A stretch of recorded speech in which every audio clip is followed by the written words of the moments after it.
This podcast is brought to you by the Albany Public Library main branch and the generosity of listeners like you. What is a podcast? God, Daddy, these people talk as much as you do.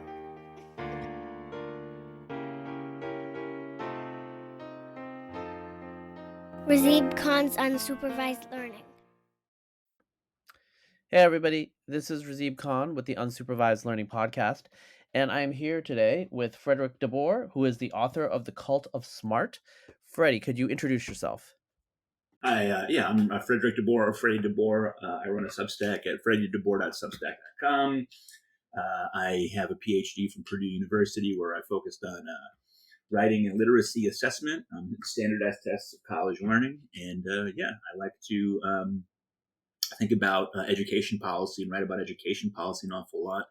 And I wrote a book about the consequences for hereditarianism on education policy, or what should be consequences for it, that I published last year in 2020 called The Cult of Smart.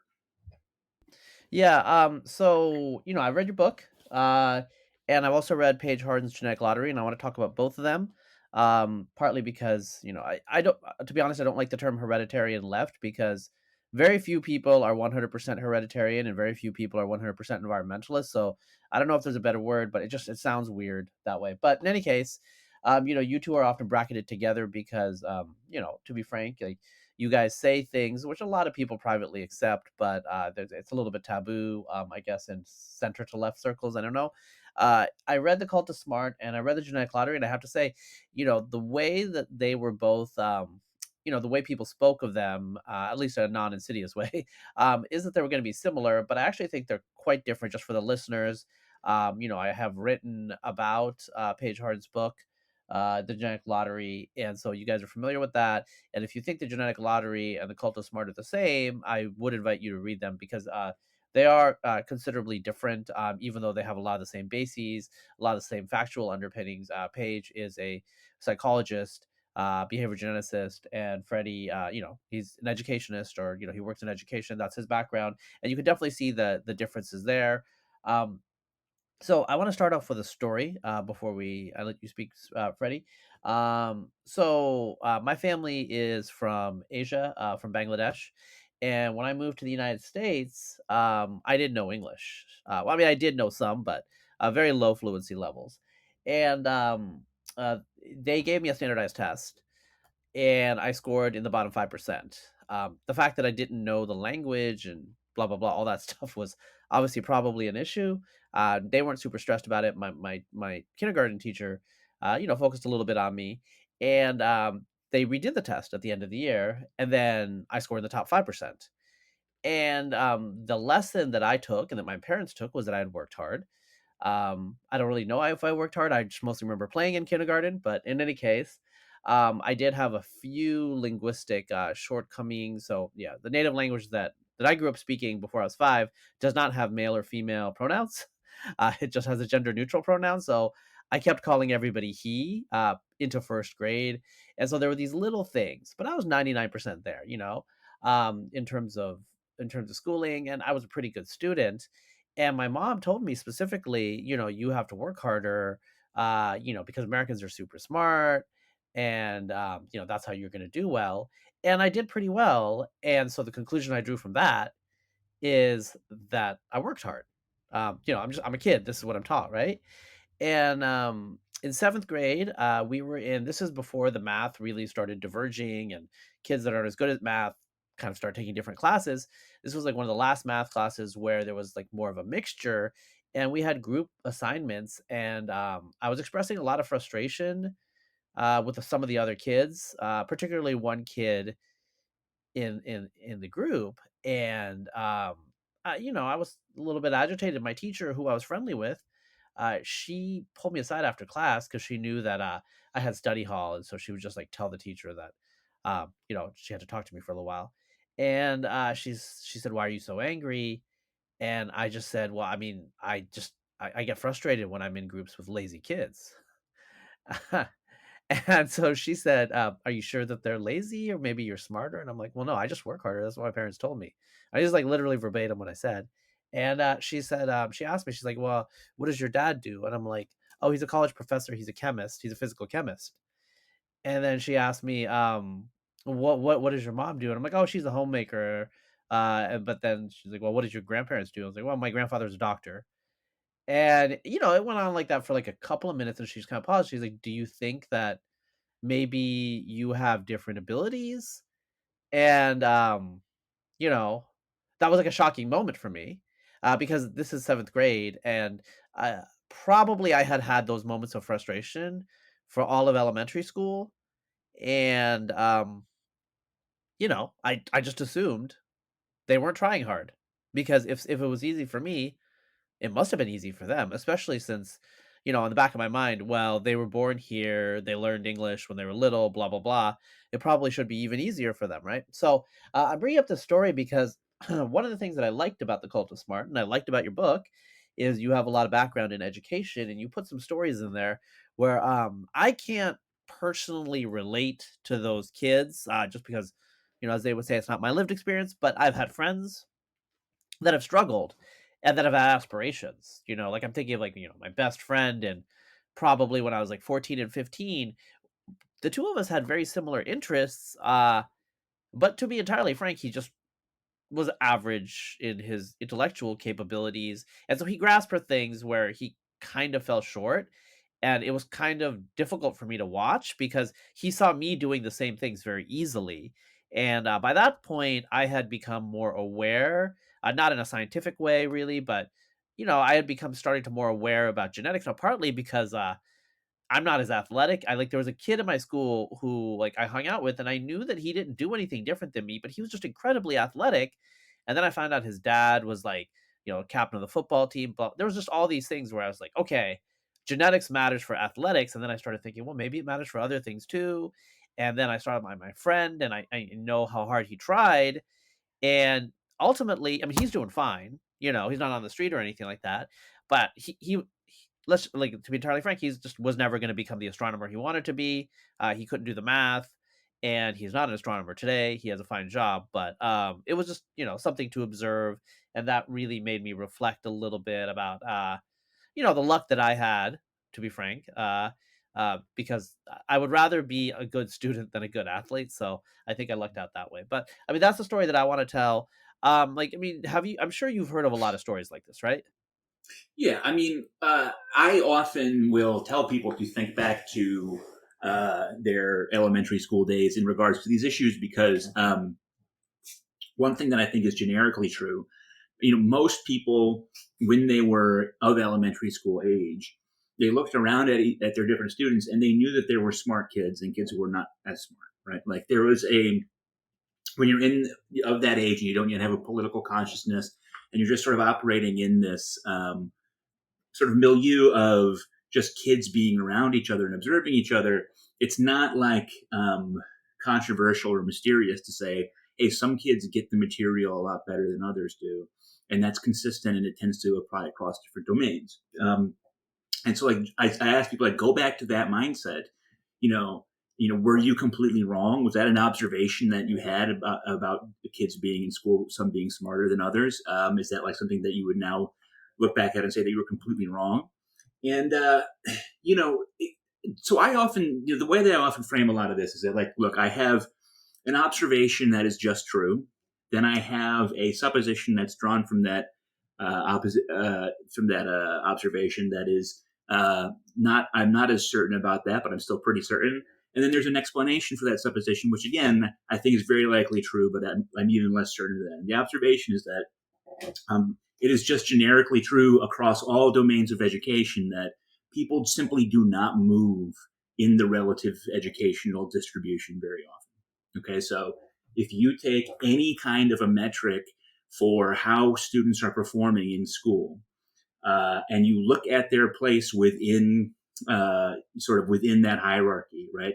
Whether it's standardized tests or grades or other things, you will find that over the course of life, and this is true not just in the short term, but in the long term, students sort themselves into a ability band and they stay there. Okay. Of course, there's individual exceptions. Some kids' parents get a divorce and their academics go down the drain. Some kids find themselves in a better home situation, their academics improve. But at scale, kids generally sort themselves out very early. You can do, simply if you had the data of any elementary school, you could use a simple like a Spearman rank correlation coefficient, rank difference correlation coefficient, and just sort of look at like how they're moving ordinally around in the distribution, and they're just not moving that much, right? You simply do not see in an average school a situation where the worst performing kids in one year are suddenly the best performing kids in the second year. And in fact, prior performance is such a good predictor of future performance in academics that like education researchers don't even talk about it as being a variable, right? Like it's just a fact of life. Mm-hmm. Mm-hmm. And yet there's a resistance to sort of thinking about what that could mean. I think it's important to sort of say this is like the intensity of the effect that I'm talking about here, this sorting mechanism. Data gathered after kindergarten, the summer after kindergarten, is a strong predictor. We have several studies of this type. Is a strong predictor of performance in college. Okay, so you're talking about when kids are 5 or 6 years old. Data that we gather about them remains predictive when they are 18, 19, 20, 21 years old. Okay, so that indicates that there is some sort of stable property going forward as they move along. The environment changes during that period. It would be remarkable if the environment was so stable and environmentalists were right and environment dominates. It would be remarkable if there was that little movement over time, but there is very little movement over time. Another way to put this is that third grade reading group, for example, is a really good predictor of who's going to go to college and graduate. And this is interesting because it's a very harshly or not very finely gradated predictor, right? Like typically we're talking about 3 levels, like low, medium, high, right? Or bronze, silver, gold, whatever you want to call it. So your predictor only has like 3 levels, and yet with really, some would say depressingly powerful predictive ability, that will tell you who's going to do well in school going forward and who's not. And again, this persists into like young adulthood. Another study shows that, you give 13-year-olds SAT tests. The results of those tests do tell you how well they're going to do in high school with remarkable fidelity. They also tell you things like, for example, who's going to hold a patent someday, who will publish a book. They tell you things like who's going to have someday earn a doctorate, right?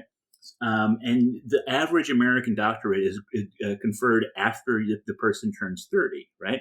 So in other words, you're talking of a gap of 17 plus years, and yet those predictive abilities of the test remain strong. And now it's just wild, right? If this is an environmentally dominated thing, then you have to account for the fact that like these kids are not just going to different school environments, but then they're graduating out, and some of them are going to the Marines, some of them are going to right into work, some are going to college, and on, and yet these tests remain strong predictors. So that's the first observation, that students sort of just sort themselves into these ability bands is just true. And you can look at all manner of data wherever you like. The corollary that sort of comes from that is, which I am quite sure of, but not quite as certain that the observation is true, is that it suggests that there's some such thing as an intrinsic academic ability, right? That there is something internal, endogenous to students that is dictating the lion's share of their performance in their academic work, right? That there is some such thing as a differential of like academic ability between people. And then the explanation for that, the third part, which I'm least certain about but pretty sure about, is that it's genetic. And I think it's genetic both because of the kinship studies and the whole field of behavioral genetics, but also because it's the most parsimonious explanation, right? It's the simplest explanation for why there would be such a thing as an intrinsic academic aptitude. The problem is the simple observation that some people are summatively more intelligent than others has itself become something that's not said in polite society. So it used to be that like, ascribing the intelligence to genes was controversial, but people didn't really, get on you if you just said some people are smarter than others, which is something people have been saying for thousands of years. And yet that in and of itself, if you say on Twitter, some people are smarter than others, you're going to get a lot of pushback, and it really clouds everything.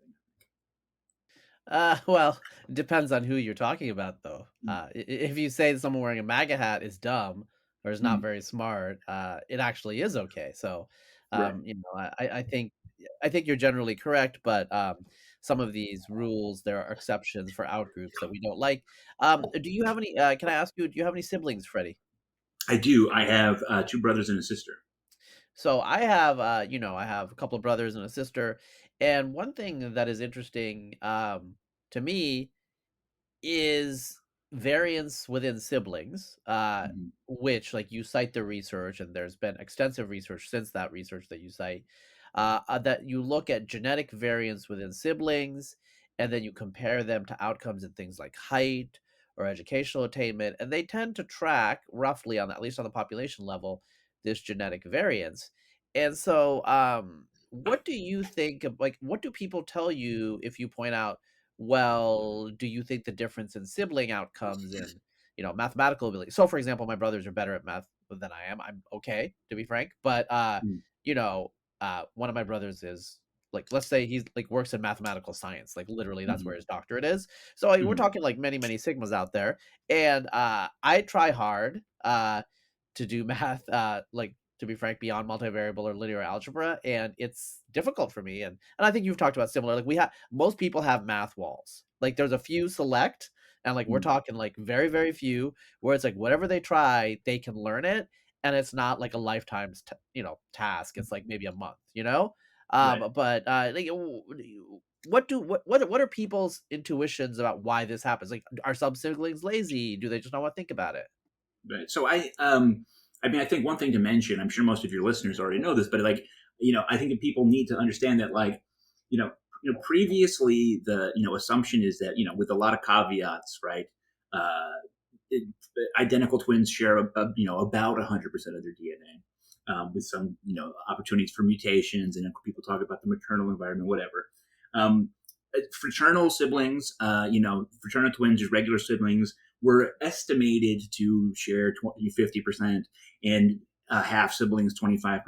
But what we've been able to do recently is we've been able to actually, like, determine a real percentage of genetic similarity between any two people, and so that tells us that, in fact, two siblings might be 50%, but they might be, one's 40%, or one pair is 60%. And in fact, like, when you look at those things, the ones who are more genetically similar are more similar in various variables. And I think that that's something that, like, I just think people don't know about, a lot of people. Yeah. And then I've had to sort of bring that up on a lot of podcasts and things. But the other thing is, like, look, I don't know. I don't see much of the reference to the shared and the unshared environment anymore. In the old kinship studies, the twin studies, the people in behavioral genetics used to sort of chop things up between, okay, here's sort of like the genetic heritability, the portion of any observed outcome which they attribute to genetics. And then they would divide the environment into the shared and the unshared environment. The shared environment was like the family, the parents, the economic condition of people within the same family. But then there's also the unshared portion, which is unshared environment, which is just a really clumsy term for sort of like all the stuff that we don't know, right? Like, just like the ebb and flood of a human life. Like, there's, of course, the environment and the course of your life is going to impact all manner of things that will sort of apply to your to your outcomes, your academic outcomes. But this portion, we don't really know what's going on in there. Eric Turkheimer has referred to the gloomy prospect, which is just that, like, the gloomy prospect is the idea that, like, that portion, the sort of uncontrolled sort of portion of variance that's out there that we know is in some sense environmental, but is not the sort of easier to investigate family characteristics, that's always going to remain a mystery. right? That's going to be the portion of the puzzle that we're never going to be able to solve because it could be things like a traumatic car accident or a bad breakup or happening to get inspired on a trip to Florence that you almost didn't take, right? It's not there's no like contradiction between accepting a case for a strong hereditarianism in academic outcomes. In other words, the belief that more than half of the outcomes in any given educational variable are likely able to be ascribed to genetic variation, and also to observe that two people who have a great deal of shared DNA are also different. Because again, as you said at the beginning, nobody's a strict hereditarian. Um, few people are sort of explicitly pure environmentalists. There's many people who sort of act like pure environmentalists, but very few people sort of just say that. So yeah, I think that siblings vary a great deal, and certainly there's a lot of variation in my family. But at the same time, this is not bragging. This is just to establish. I think me and all three of my siblings all got an 800 on the verbal section of the SAT. All scored above a 1500. We all have our academic gifts. It happens that I was an absolutely terrible student in high school. There's a lot going on in my life at that point. We all sort of have our sort of things that we do. But also, my family is I have alcoholism on both sides of my family tree, all over it, and so I have had to be very careful with alcohol. My father had a mood disorder. Some people say he had an undiagnosed psychotic disorder.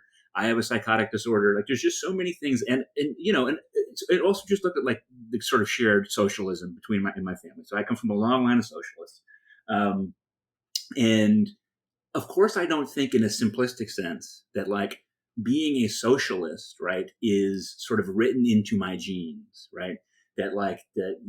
Absent being born in a context in which socialism was celebrated, I definitely would have become a socialist if the environment had been very different. But I do think that, you can sort of ascribe some of these broad personality traits, like you could use a 5-factor model or something like that, and you could say sort of like, okay, who, based on these different personality traits, what are people likely to sort of sort into in terms of political identities? And I think that those things, those broader things, conscientiousness, uh, like, let's say like receptivity to difference, Openness. willingness to share, openness. Yeah. Yeah. All that stuff, like 5-factor model or not, or other things, however you want to define it.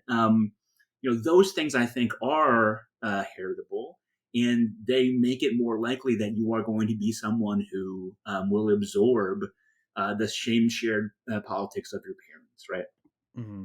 Mm-hmm.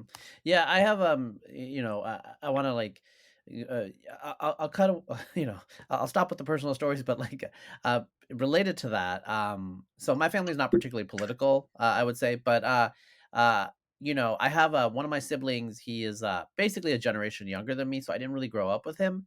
And when he was 18, starting college, he just started talking about he's getting into paleo-libertarianism, which is a very obscure ideology. But the weird thing is, when I was 18, I also was a paleo-libertarian, and I told him, just put that crap aside, have a relationship, and you'll wise up, because I basically didn't want him to waste like 3 or 4 years being obsessed with like, I don't know, like Murray Rothbard or something like that. But I just thought that was really strange because I didn't grow up with this kid. I mean, frankly, I didn't really talk to him too much. I was busy being away from the family and living my young adulthood that was extended and all this stuff. And like he stumbled onto the same obscure political ideology as I did. And probably there's some things about our personality that are attracted to that, whatever. But I mean, his life course is a little different. Like he took my advice, and he just has not been focused on politics really since then. And it's, personal self-improvement, and that's what I frankly recommend for most people. But that's just to show how I think like genetics and environment and experience can actually like help you. So you can learn from people, you can learn from experiences in your own family, and you can see that. So I want to talk to you about you've read Genetic Lottery. You Mhm. were aware that the New Yorker was going to do a profile of of Paige Harden. You described it in the comments of my Substack actually as a hit piece, but it turned out to be more of a hagiography, don't you think? Yeah, so I didn't I probably shouldn't have characterized it in any way. I will say this. I don't think the piece was designed to malign Paige. Obviously, I think it was quite positive. I think that as she is no doubt aware, uh, this whole thing is a risk for her, right? On the one hand, having a big deal book come out and being profiled by the New Yorker is like the dream of any academic. She's already a tenured professor at UT Austin, which is a great school and a fabulous place. And I do think there's going to be lots of great opportunities for her to come out of this, and is very deserving because I admire her a great deal. I mean, I tell people all the time, like, she does the actual hard work. Like, I get to do the fun part, which is talking about like the moral and ethical and political and educational consequences, but she has to actually do the research, which is a much bigger deal. But as she is surely aware, like, I have no idea if she wants to stay at UT the rest of her career or whatever. It's not my business. But writing a book of this magnitude, getting that profile, having your profile be raised in the way it is, becoming sort of a celebrity academic.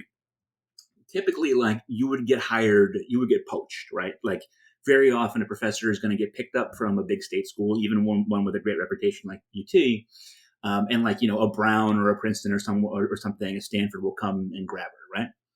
The problem is all this attention also puts a target on her in a certain sense, where, it's just going to take one, assistant dean or whatever, noticing that her name is on a hiring list, going public with that, getting the faculty to freak out and having like a big imbroglio that, results in them pulling their offer, right? Like, so many people are so unreasonable about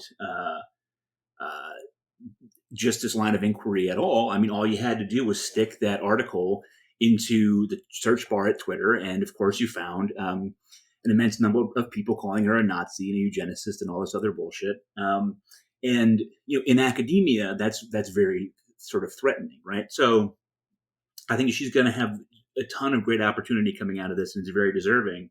But it's like, we should all be clear that, like, she was in a very comfortable position, and she could have just quietly published her papers and enjoyed a really comfortable life in UT Austin, a great place to be, and not rocked the boat, right? And in rocking the boat, she has exposed herself to some legitimate professional danger. I mean, you just wrote, I think yesterday, like all these geneticists who don't work in the genetics of human behavior, who hate when this stuff gets any kind of publicity, not because they think that genes don't influence behavior, because they're too smart for that, but because they know that, like, it just brings a lot of heat to what they do, right? Like, if you're doing any kind of human genetics, sooner or later, someone is going to try to pin you down and get your thoughts on how genes affect cognition and behavior. And so they don't want someone like Paige to be bringing this stuff to the mainstream. They want to just quietly do their work in your labs. So, I like the book a great deal. Paige is interested in some things that I'm not interested in. I mean, one of the things that people always misunderstand about my book is, they think that my project is, let's take kids at an early age and genetically test them and figure out what their likely academic outcomes are going to be, and somehow use that to change how they move through the school system. And I just have no interest in that. That's, my fundamental commitment to this stuff is born out of the fact that the entire field of education policy and research is dedicated to a really stupid, in my opinion, blank slate thinking. The concept that some students might have better intrinsic ability than others is considered deeply offensive in most of these places. And as I wrote about not that long ago, it leads to things like No Child Left Behind, which is easily the most disastrous piece of education legislation in this country's history, was immensely wasteful, caused a lot of headaches, and billions of dollars, wasted dollars. And it all stemmed from people not accepting the fact that not all kids have the same natural endowment to succeed in school. But I think Paige is very well defended, and I think that she does a really good job of articulating the case that, believing in the heritability of things like academic ability makes the left-wing case stronger rather than weaker. The problem is so many people are just so quick to shout eugenics that it's difficult for that argument to get out there. Yeah. So one thing that I will say is, you're a socialist, and Paige is, she's moderately liberal. I mean, she's left wing, but she's definitely not a socialist. Maybe she's not even left wing. She's just pretty liberal, is the way I would say it. And so I think that shows in the books. Like, she's still very much of a meritocrat, I would say. You are not. No, I mean, I think that a lot of the response is okay, I was going along with, if you check the Goodreads reviews or the Amazon reviews, whatever, if I was going along with this and this all seemed reasonable, and then all of a sudden he's got this socialist agenda that comes out of nowhere. That might just be my bad, in terms of how I laid it out. But I will say, the whole project was conceived on the basis that if it's true that our genomes influence our academic abilities, and our academic abilities have become incredibly important for who succeeds economically and who does not, then to me, that undermines the moral justification for the whole system, right? So, there's never been a society where there was a large enough police force where the authority could just hold down everybody in the population if they all decided to rise up. That's not how societies function. Societies don't work because, the army or whoever is forcing us to go along with it. Societies work because most people buy into the basic deal of the society. Right. And societies that break down, like the Soviet Union, tend to break down because there is a significant portion of the population that does not feel that way. And so what underlies the whole American project right now is the idea that, if you believe in yourself and you work hard, you can achieve anything. Right. Like baked into the American dream is the idea that if you work hard, you are not constrained by anything. That what rules is your effort, and if you work and you put the time in and you're willing to suffer and struggle for a while, eventually you're going to become rich, right? I mean that is really baked into the national philosophy. But all of that presumes that you have the tools necessary to excel in that way, right? And we don't all have those tools. I can tell you right now, there is no, if you go back and you redo my life 10,000 times, there's no version of me that ends up as a research physicist, right? Because that level of math is genuinely beyond me, right? I do not have, in my opinion, the cognitive tools necessary to do the kind of raw, abstract mathematical reasoning that kind of a job entails. And that is, you can apply that idea in a broader scale and say, not everyone can go on to become a dutiful white collar worker with a, 105 IQ who knows how to play the game in the office and has at least minimum cognitive skills to be able to navigate the software and and do a spreadsheet, etc. Right? That what is consistently marketable on the job market are things that are related to our genetic heritage, our genetic endowment, and not everybody has those gifts. And that's very clear to me because, I have been an educator for my entire adult life in one form or another. And so for me, the core of it is that once you recognize that people are born without the same abilities, right? Telling them that you can be anything becomes something cruel rather than something encouraging, right? And it also says to them hey, this whole system, this whole society that you're operating in, it's based on a lie, right? When people talk about equality of opportunity, often now they're talking about equality of opportunity from a sort of conservative standpoint.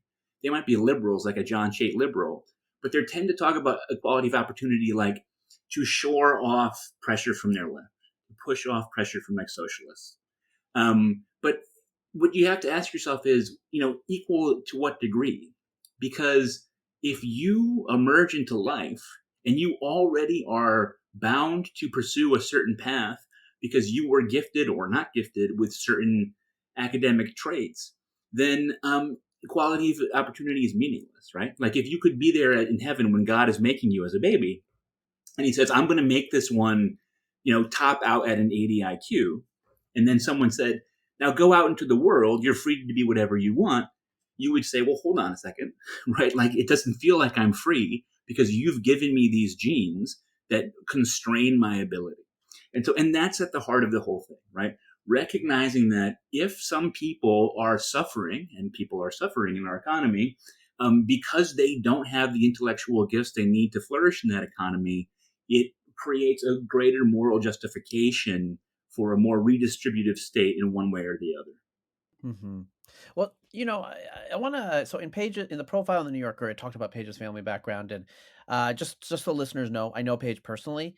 I've known her since 2016. Living in Austin, Texas, and also, uh, you know, I've hung out with her kids. Okay, like I know her that well. I know her family background, and the New Yorker kind of hinted at it, but I think her family background and just the diversity of people she's known, met, experienced in her life has affected her perceptions of, shall we say, human variation, of just how people are different. And I want to tell a quick anecdote about this, where I think one of the issues that's going on is a lot of people in our particular social class stratum of kind of eggheady nerds, we don't interact with, like, so you just said 80 IQ. We don't interact with people that are very different than us. So in the late 1960s, Art Jensen at Berkeley was at the center of this huge controversy, and Theodosius Dobzhansky, the evolutionary biologist who coined the phrase like nothing in a biology makes sense except in light of evolution, visited his office to have a discussion, and he saw some of the tests that Jensen's group in the education school, I guess, were giving. And he looked at Jensen and he just said, "Oh, I didn't know that you were studying that you gave tests mostly to mentally disabled people." Hmm. And Jensen was explaining, like, no, these are tests for normal people. And he's like, and Dobzhansky looked at the questions. He's like, this is obviously for someone who's mentally disabled. There's no way that a normal person uh, would find this difficult. And like he never really convinced Dobzhansky that this was for an assumed population of like normal intelligence, because Dobzhansky was one of the preeminent evolutionary biologists of his time. Most of the people he interacted with were academics at really high levels, and he no doubt did very little teaching, probably no grading. And even if he encountered, people of more modest faculties, they're university students at least a semi-selective university. And Hmm. so, I mean, what do you think about the hypothesis that a lot of our discussion is distorted by the fact that the people who have public discussions are a certain type of people and they lack contact with other types of people, shall we say? Yeah, I mean, look, like it's interesting. I mean, one of the weird things is that you have we have a set of developmental and cognitive disabilities that are tied to genetics. Now, sometimes these are not uh, heritable in the traditional sense. So, Down syndrome is not passed down from parent to child in the typical way that we think of. Right, it's the result of a extra chromosome, like a copying problem. But still, we have this subset of people who have these serious cognitive difficulties that range. Right, some kids with Down syndrome can live independently and hold down a job, et cetera, et cetera. But there are also people who, who are completely nonverbal. So, for context, like I worked for a year and a half in a school for kids with severe emotional disturbance. There's also a wing of that school that was a more traditional special ed school that had some severely disabled kids. People don't object to saying that someone with, or generally they don't, that someone with Down syndrome, right, has a lower ceiling intellectually than many people who do not. Right. In other words, uh, I think that people with Down syndrome can accomplish all kinds of things, and their lives are worth living. And I'm disturbed by the rate at which those fetuses are aborted. But I don't think it's controversial to say that like it is unlikely that you're going to have someone with Down syndrome become a math professor, right? For whatever reason, right, that notion that you can be born in a body and with a brain that sets you back academically and intellectually and in many other ways. That notion specifically with people with these severe cognitive and developmental disabilities, that is very walled off from the rest of the conversation. I think that working with those kids was one of the things that exposed me to the realization that, like, look, like, yes, no, this is not a lack of intelligence in the way that I'm thinking about largely in the book, and that, there are different things going on genetically with these kids. But there is a certain sense in which, it should remind everybody that cognition is embodied, right? I mean, one of the things that really frustrated me about the reception to the article about Paige is that, with many things in our debate now, half the people are saying no one is saying, and then the other half are saying exactly the thing that the other half is saying no one is saying, right? So with defund the police, when that fight was happening, there was a ton of people who would say on social media or in essays or whatever, no one is actually saying abolish the police. What they're saying is, like, draw down their resources and redirect them, blah, blah, blah, blah. Which, okay. But then there was other people who very much were saying that. And in fact, they published an editorial in the New York Times saying, no, we literally mean abolish the police. And it was so frustrating because, like, the people saying no one were saying, the reason that they say that is because they don't want to have to engage with that side of the argument, right? It's frustrating for them to engage, so they just wall it off. But it was the same way with Paige's article, where you had people who think that, simply saying that genes influence cognition and behavior is in and of itself eugenicist, which it is not by any rational definition of what eugenics is. So you had those people, and then you had a bunch of other people saying no one thinks that the genes don't influence behavior and cognition. I'm like, no, they do. There's people saying it right now, and I in particular know, because for the past year, I've been hearing from them in email, and they're not happy about my book, right? And so, but you have people who say, who genuinely don't believe that the genes influence anything, right, in terms of behavior and cognition, and that would just be astonishing, right? Like,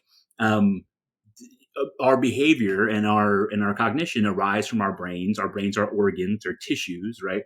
As organs and tissues, they are built via the blueprint of DNA, right? I mean, you'd have to be some kind of old school dualist who thinks that, like, the mind resides in some sort of astral plane to think that there's just no connection between them. Like, people will accept that every part of our physical selves is influenced by DNA, but they simply won't accept that the mind is. Anyway, it's straight sort of far from your conversation, but the point is, from your question, but the point is, I think that it is a lack of exposure to people who really struggle. Again, like, I've been teaching college for over 10 years now.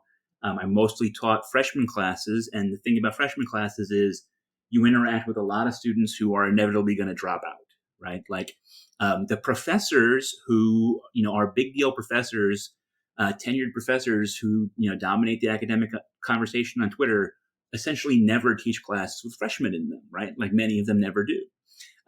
They never teach classes with the kind of freshmen who are going to drop out eventually. I was sort of at the sharps, the pointy end of the stick, in the sense that, like, I was one of the people that, so many students, tons and tons and tons of college students, show up to college and they'll last one semester and then they drop out. And so you would interact with kids like that, and it's impossible to do that day after day, semester after semester. And not conclude that some students are more gifted than others. You can certainly say that that's purely environmental, but to me, it always sort of underlined the sense that some people are just dealing with a better hand than other people. Mm-hmm. And the problem is that, like I said, with them, people were just sort of walling off this idea.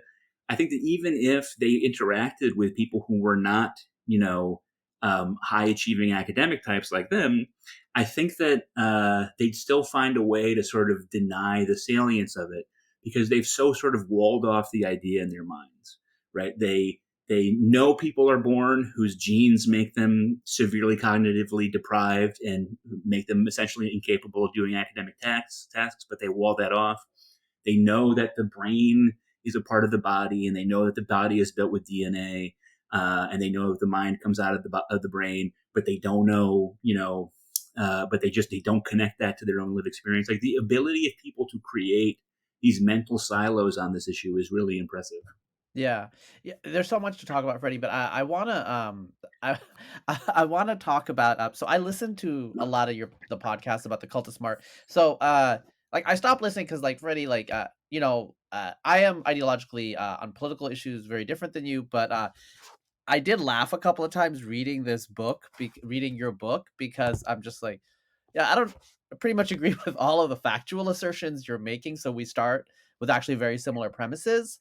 And one of the socialist podcasts that I think you were introduced, um, it was really weird because the host obviously liked you, but Mhm. gave a really ominous sounding introduction Mhm. that the listeners might get I don't know what was going to happen to them, but like their heads would explode, they would run screaming from the room. You're a good guy, your heart is in the right place, and this is not an evil book. I don't know, it was like super weird. Yeah. And like after experiencing this, I mean, I don't know, like what is like how are you feeling? Because like obviously you didn't know how it would come about, but basically it's like your book, in large parts of the left, like, obviously, like, kinda like the woke, maybe the more, Mhm. economically centrist left, I get it. But even the socialists, the materialists, there was, like, a terror when they Mhm. had you on the podcast, like, I could hear it in some people's voices, but this Mhm. one guy actually had, like, a 5-minute preamble, and it was like, "Wait, is this, like, the Catholic Church, and, like, they're gonna talk about somebody who's, like, wrote a book on the banned books list, but this is for the elect?" I don't know. Anyway, what do you think about that? Yeah, so I mean, first of all, it's not unusual at all for me to, be on the left and at the same time to be a stranger to many people on the left. That is not an unusual feeling for me. So that was just par for the course. I do want to say real quick, you mentioned the facts in the book, and because I know a lot of the people who listen to your podcast are big time science people. The number one complaint about the book, I mean, aside from people who just fundamentally reject the premise, is that it doesn't go into the science in enough depth. Excuse me. It's sort of a glib treatment of the science. It doesn't show mastery or whatever. Um, I had 6 additional Microsoft Word pages, so that is more than 6 pages in an actual book about the science that got cut. And I have the email, and I have shared it in the past, where the guy in charge at St. Martin's at the imprint at St. Martin's said, nobody's going to want to read all the science stuff. This is a general interest book, and they cut it. And because it was my first book, But and yeah, I want to say, Freddie, yeah, I checked the footnotes in there. They're good yeah, footnotes. Like it's like I know the papers you're citing, so I right. went and checked like a lot of those footnotes. So for people, like even if Freddie doesn't outline everything, if you go check the footnotes, it's all there. Yeah. And so anyway, I was an inexperienced author and I didn't know what I was doing. And so I rolled over on it and I didn't fight. And I sincerely regret it because of how many people have noted that. Obviously, it's still up to me. My name is on the cover, so I'm responsible for it. But I did read more than it appears in terms of the science in researching the book. I just think that, it's weird because one thing I always point out is like, we as socialists are the ones who are always asserting the importance of chance in life outcomes, right? Like we're the ones who are always saying, hey, look, some people get a bad die roll, and we have to create structures in society to take care of them because there's a lot of randomness in life, there's a lot of luck, but they will go along with that on everything except for this question, right? In other words, saying like no one determines their own genome. We have no hand in it at all. It seems to have huge impacts in who we are as people and in our, and for that reason in our economic outcomes. But they just can't take that leap. Again, like the word eugenics, like I have a rule that I have recently instituted in my email, which is that like if I get an emailer or a commenter on my blog who uses the word eugenics, I require them to define it for me before I answer their question. And the reason why is because it's used so loosely, and it's used, anything having to do with genes and human behavior is treated as eugenics. But the eugenics movement was a movement to change the genome and to do so with mass sterilization or with selective breeding, stuff like that.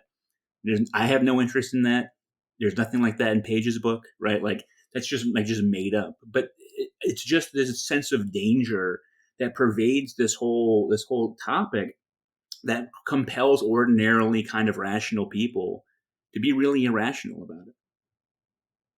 Yeah, I mean, so, but are you gloomy then about the prospect of a, like perhaps hereditarily informed socialism? Let's say like within the next 10 years, because, history is long and, who knows which way it'll go. But, like, what are you thinking? Like, do you think that just because basically, from what I see, it's denialism is Mm-hmm. that's the word that was coined to explain, but basically people just don't want to engage. Right. They juke, they jive, they dodge, whatever, like they don't want to think about it. Right. Yeah, I know. I think that there's essentially zero chance of a hereditarian, and again, like not hereditarian, strictly hereditarian, but like, that there is a strong influence of DNA on the genomes on our academic outcomes. I think there's essentially zero chance of that becoming any kind of a mass left thing. I think that there is the chance for us to sort of be an insurgent wing of the larger left wing project. And some of us will have more opportunity to say that in mainstream places, and some of us will have less. I mean, one of the great things about this book for Paige is that she is a very strong advocate for this position, right? In a way that I can't be because I got a lot of stuff. And she's a tenured professor who is respected in her field. She is articulate, and she is pretty steadfast in maintaining these liberal and progressive positions in the face of this. So I think people like that will have a chance to make a difference. Do I think that like there's going to become a time when the sort of mainstream left-wing person out there, like DSA member, is going to walk around feeling comfortably about the influence of DNA on human outcomes? I think that's if that ever happens, it's a long, long way off. Yeah, so it's really weird. So when I read your book, when I read some of your stuff, the references, like the publications, the companies in the genetic space that you name drop, I'm like, I was talking to a friend of mine who's in the biotech sector. It's like this guy knows all of this stuff. And I don't ever get a sense that most, like, say, socialist, left wing people, cultural thinkers, like, what is it like for you to like know what genomic prediction is compared to like the activists that I mean, those are your people, those are your tribe. They have no idea about any of this stuff. Like, what is that like? Yeah, I mean, you have to place this in the context of I was in the midst of a messy divorce from the academic field that I had been sort of unhappily in for a long time when this happened. I mean, I went into a field. I was always interested in writing. That's what I always see as my best skill. My grandfather was a professor of education. He was in what would now be known as my field. He was at one point the president of the National Conference of Teachers of English, and he did all kinds of research. He did a lot of empirical research, like for example, he in one of his studies, he strapped a bunch of kids to polygraph machines while they were writing, not to see if they were lying, but just to measure stress response, etc., to see what kind of things. So he was doing that kind of research. He was blacklisted because he was a big commie like me. But I was attracted to the idea of a field that is dedicated to the teaching of writing skills.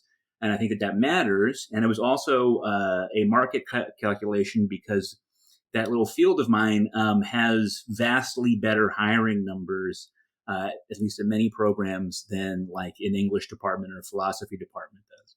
And so I went into it for that reason. And I found that the field was nothing like had been advertised to me. It was totally hostile by this point to empirical research. Like there's a journal that was sort of research and teaching of English that had been a empirical journal with the normal sort of, you have n's and you have p-values and et cetera. I learned that had been taken over by successive editorial boards that had essentially purged it of any quantitative work. I would go to conferences and try to present quantitative work, and people would be extremely hostile. A lot of the stuff that was getting published was just nonsense to me. Clearly, it was just like not quality work, and that people were kind of hiding out in this field. So I was deeply unhappy, and I was a grad student at this point. I was still finishing my dissertation. I was writing a dissertation about a standardized test, and doing, I was planning on doing some kinds of quantitative analyses of outcomes. So I was pretty divorced from what was going on with my peers. And so I was just, I had been teaching for years. It was eminently clear to me that something is wrong in our education policy. I had all this time sort of to, figure out what I was as an intellect. And so I just started gravitating towards this genetics research because it just seemed to explain to me things that I had experienced over and over again as an educator. And also like so many problems with our education system, which, as I said before, is predicated on blank slate thinking, right? I don't want to go into a whole thing about school quality or whatever. I mean, I could, but, if you go to an education department, there are people who might sort of obliquely reference, student ability, but it's never defined, and they're very scared of any talk of a hereditary, sort of a genetic outcome, a source for that sort of thing. And so, like, no one was sort of connecting the dots to say, well, maybe No Child Left Behind was a spectacular failure because it was sort of asking for essentially more or less 100% compliance with standards that many students couldn't meet. And the thinking was, if we just sort of force schools, we can make them sort of teach these kids up to standard. But in fact, the reality to me was some kids lack the underlying cognitive skills necessary to be able to, for example, pass Algebra 2, which, if you're not aware, for people listening, like, in his book, The Math Myth, Andrew Hacker shows data that shows that at one point in like 2010 or 11, in Arizona, something like 68% of the students were failing Algebra 2, right? And so, like, you look at that and say, how could people think we can bring all these kids up to this standard? Well, they think that because they think that every child's a blank slate. And if we can convince them, that actually different children have different levels of underlying ability, and we should reorient our schools to being, places where every student can find their best opportunity to flourish, rather than trying to force all of them into this college pipeline, it would be a more humane and efficient thing to do. And so all those pieces sort of fell into place. And and I'm a reader by nature. I mean, I read voraciously and always have. And so I started picking things up, mostly, just tons of PDFs. I think that Eric Turkheimer piece, I'm trying to think of the name, but it was the three laws of behavioral genetics. Yeah. It was from like late 90s, early 2000s. Like that paper kind of like started off the field. I mean, I get some of this sense, like partly from your Substack. People should check out the Substack. I'm a subscriber. Like, it's great. I do think maybe you should pace yourself a little, Freddie. Don't want you to get burned out. I'm just like, whoa, he's got something else to say. But anyway, I get that a lot. Yeah. Okay. But in any case, this book, The Cult of Smart, I do have to emphasize it's really, really heavy on education. For the listeners who know all the genetic stuff, it's fine that you don't go into detail because that's just kind of like a assumption. You don't have to convince. I mean, for my listeners, I think a lot of them you wouldn't have to convince. The education stuff is different. I'm old enough to remember in the 1990s. I remember like seeing things about how, well, actually the way we solve the schools is increase expectations because kids always meet the expectations. So there were all these silver bullet solutions during that period and into the 2000s and even today. And, you mentioned No Child Left Behind. I still think the Iraq War was probably George W. Bush's biggest fuck up. But No Child Left Behind, which was a left-right kind of coalition with Kennedy, the late Senator Ted Kennedy, I think it has been a disaster. I have kids. I have elementary school kids, and No Child Left Behind is over and done. Mhm. But I think its knock-on effects uh, have been a disaster Mhm. educationally all across this country. I mean, people don't know what No Child Left Behind is anymore that are younger, but I could just see like its a contingent effects on schools trying to kind of rebuild, reconstruct themselves. And this was like a huge national experiment. And so I'm more conservative, and so like this was social engineering Mhm. on a radical level, and yet it was enacted by a quote conservative president. Right. It's like it's mind-boggling to me, and I think when people read your book, I think they will get a sense that, I mean, I don't know, I think I'm already kind of like on the same page as you there, but I have friends who actually do educational research, and they privately are like, most interventions don't work. Oh yeah. We just like make all these promises, but that's because that's what the donors, Right. want to hear. And so I think there's a lot of stuff about the education in there where there's no silver bullets. Like we're not going to radically transform everybody into a student, right? Right. Yeah. I mean, I do want to say this is important is that like the current stance that we're in, where now there's just a blanket opposition to standardized testing of any kind, um, and this has become a very common liberal position now. That is, in to some degree, a consequence of like Black Lives Matter and that sort of convulsion. But what set the stage for all of that was No Child Left Behind, and what was eminently predictable, in fact, I and other people predicted it, is that the constant testing and the immense amount of money poured into creating standards was going to lead to a backlash. And the backlash sort of functions on a few levels. I mean, I think one thing that's sort of undersold is that uh, what I think, there's a narrative about the backlash, and it's, students were burned out, teachers were teaching to the test, nobody wanted to test anymore, the opt out movement rose up. That is all true. Education Realist, who's a blogger who's doesn't reveal his name, he's anonymous because he's an actual public school teacher. He's written a lot about the fact that like a big part of it that people don't talk about is that it just proved to be immensely expensive for the states. All of this testing, Pearson is charging like $35 a test or something like that, a student that is. And so the opt out sort of gave the states the pretext that they needed to do what they wanted to do anyway because it was so expensive. But another thing is like you have a lot of parents who are sort of bougie and affluent, and they always assume that their kid's a genius, and they go to these expensive pre-Ks, that preschools that tell, and they the parents tell the parents what they want. The teachers tell the parents what they want to hear, which is that your kid's a genius. And public school teachers are not in the habit of telling parents that their kids aren't particularly intellectually gifted. And then they'd go and they'd take these tests and they'd say, oh, no, wait, my kid's at the 70th percentile, right? I thought he was a 95th percentile kid. And I think, I honestly think a serious part of this backlash is just from parents who don't really hate standardized tests. They just hate the fact that the standardized tests are revealing that their kids are not a genius. But one way or the other, now journalists and academics say things about standardized testing that are not true all the time, right? Like so, a classic one is standardized tests just show who's good at taking the tests.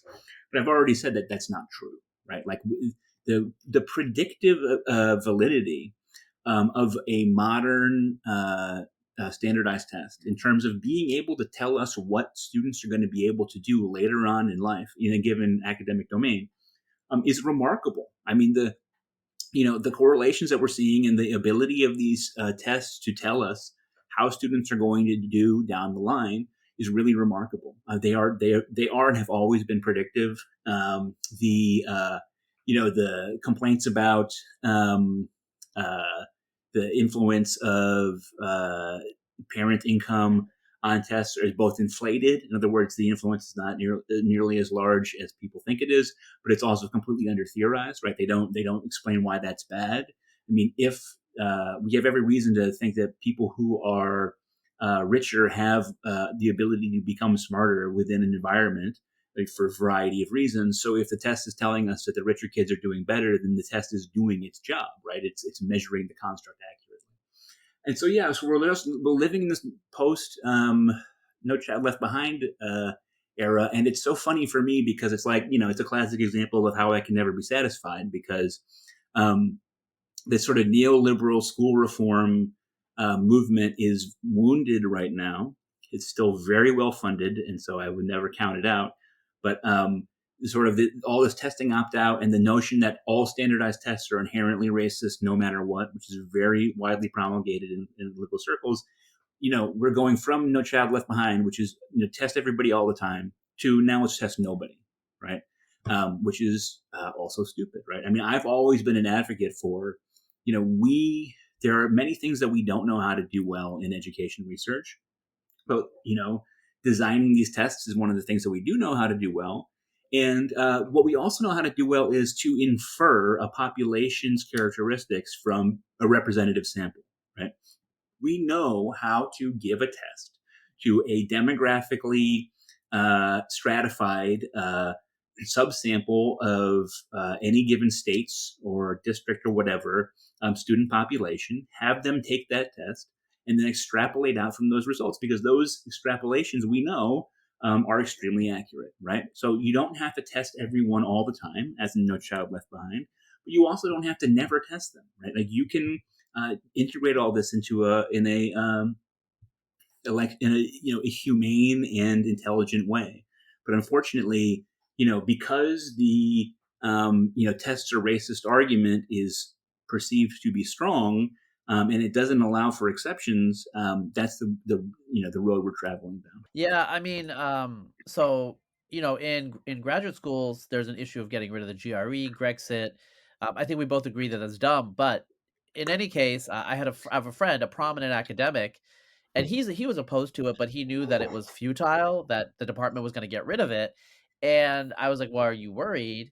And he said, "No, like, I have an extremely good publication record, and my lab is well known. I will get the best students." And I'm like, "Well, how do you know that they're best?" And he's like, "Well, I mean, the recommendations will make it clear that this is a real recommendation, because my colleagues won't want to recommend people to me that are bad." But also, he said, "Oh, I'm just going to look at undergraduate schools." So basically, whereas before he would give someone from a lower tier state school a look if their standardized test indicated that they were kind of a diamond in the rough, he just is not going to look at that anymore. Like, it's going to be like one of the top flagships, or preferably private schools, selected private schools. So this is the kind of thing that's going to happen when you get rid of standardized tests. It's not going to be an egalitarian utopia. Yeah, I mean, we shouldn't. I mean, I could go on a huge tangent, but we won't. But look, like, one of the things that people want to replace standardized tests with is like holistic admissions, which means you take a look at the whole individual, which is an absolute bizarre way to try to achieve greater equality, because rich students are always going to have greater opportunity to do the things that people consider holistically good, right? So, a kid who has the wherewithal to go to Peru for a summer and build houses for UNICEF or whatever, that is not an opportunity that is afforded to most students, right? Another thing is, like, unless you are an excellent basketball or football player, generally it's considered better to be, pretty good in a rare sport than to be really good in a typical one. In other words, like, if you're getting heavily recruited by an athletics department, that's one thing. But if you're applying to Yale and you're not like a world-class athlete, it's better to be, okay at fencing than to be, pretty good at cross-country running, right? But this, again, the people who get into these, weird sports, these unusual sports, are people who have the money to do it. So that just is like a totally absurd sort of solution for all. I mean, rich parents are always going to find a way to game a holistic system, and they're going to have the money to be able to do it. It's much harder to game the test, right?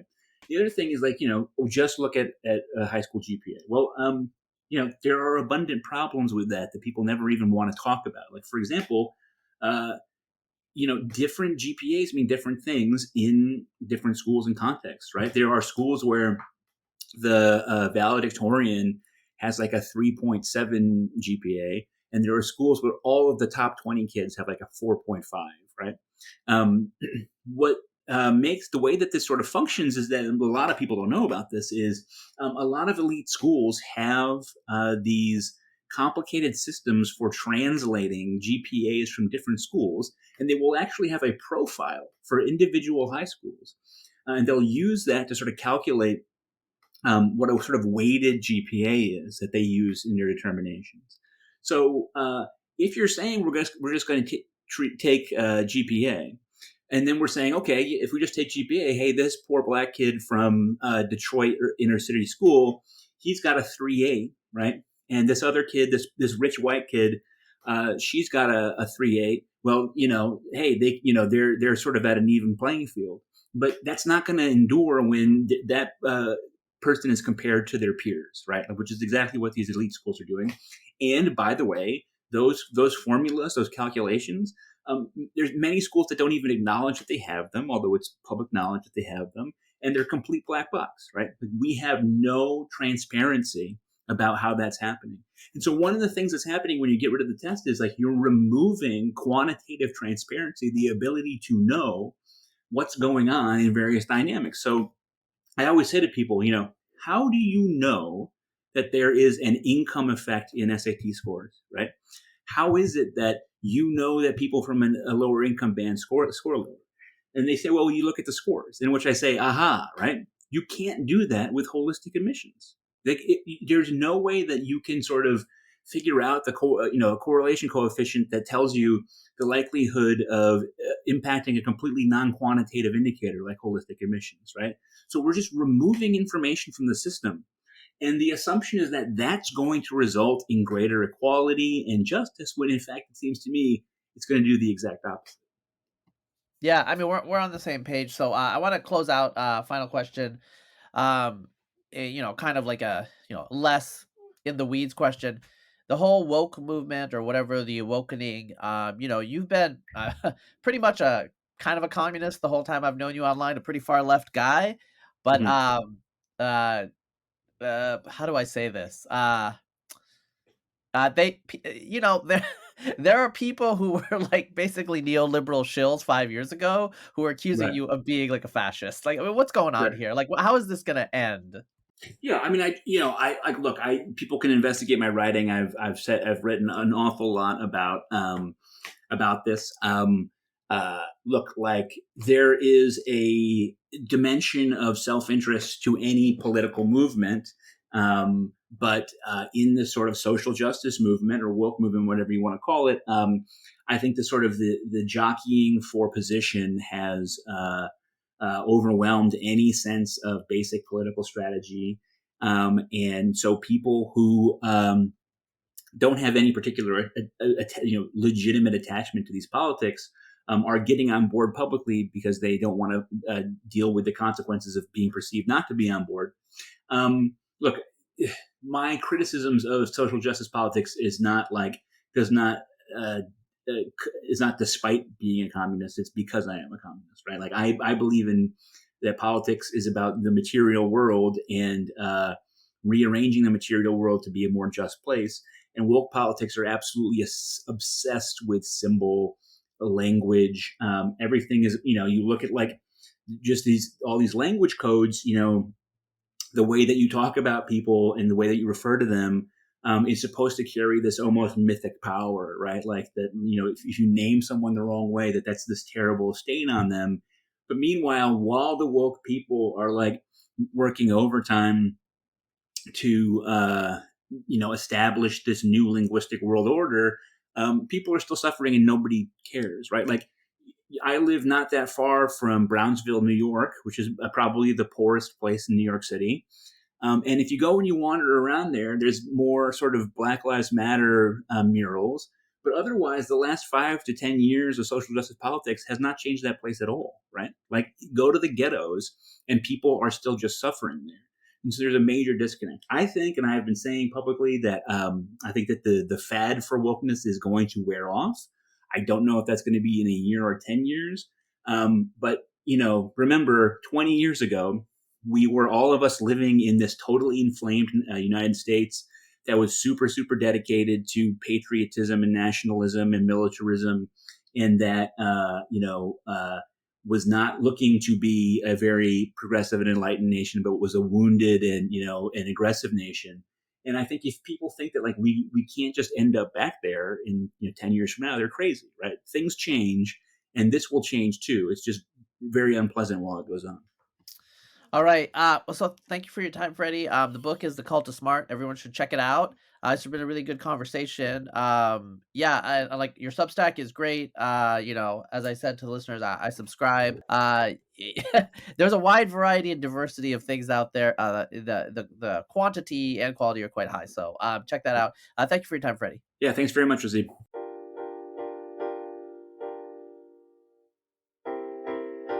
This podcast for kids.